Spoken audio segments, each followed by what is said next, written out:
Mary Alice Carr spent much of the night on the slope above her cabin, wide-eyed and upright, back braced against a rolled sleeping bag, the minutes an inky ooze of boredom, cut by fear, the hours flowing so slow and dreamlike that when the crack reverberated through the darkness, she wondered if she'd conjured it from the thin mountain air. Beside her, the young dog raised his head. She'd heard right then. The cabin stood against a rocky bluff on one of the rare level shelves where the northern Rockies break their headlong surge toward the sky, out of the path of the unremitting wind, whose default force was a full-on gale.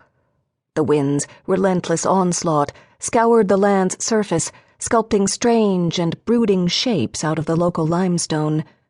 It toughened the region's animal inhabitants into fierce and predatory opportunists, and caused the human ones, upon occasion, to burst into inexplicable tears. But at dawn, the wind lay down, gathering strength for the day's battering siege. Here and there, sounds rose up, sudden and distinct.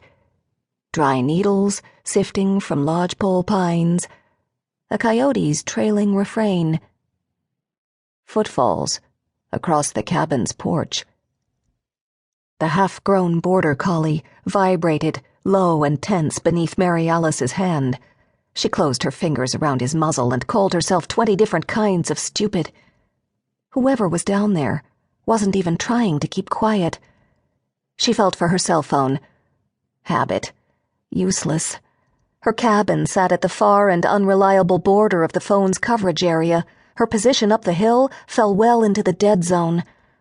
Her fingers moved past the phone and fastened on the .45 with a snick as she thumbed off the safety, another alien noise in the pre-dawn hush.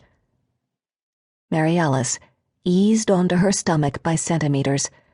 The slick fabric of her puffy down jacket made soft whispery sounds as she set the gun in front of her, resting her wrist on a flat rock. She'd hauled the rock into place the night before, back when she'd attributed the whole elaborate setup to the paranoia resulting from working too long on a story turned too strange. "It's never as bad as you think," her friend Lola liked to say of everything, from meals to men to the various stories they'd chased as young reporters in Baltimore. "It's worse." Lola's plane would land in just a few hours. They hadn't seen one another in 5 years, when Lola had gone off to Afghanistan and Mary Alice to Montana, career paths that had run parallel for years, suddenly diverging. Lola had promised her some war stories when she arrived. Mary Alice closed her eyes and contemplated the fact that she'd have a war story of her own once this night was over. Cold pinched her exposed wrists. He'd been in the cabin a long time. Probably at her desk, strewn with files baited with misleading labels, flash drives filled with meaningless junk.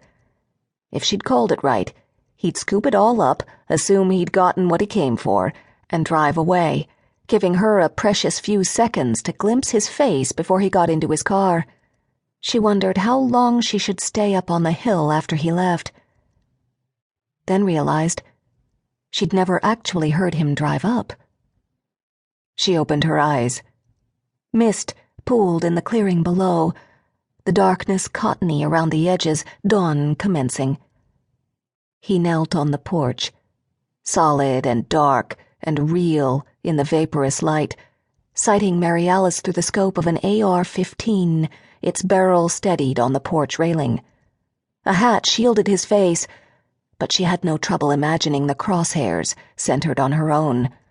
The sturdy .45, so comforting moments before, felt like a toy in her shaking hand. 50 yards was pushing the limits of its range.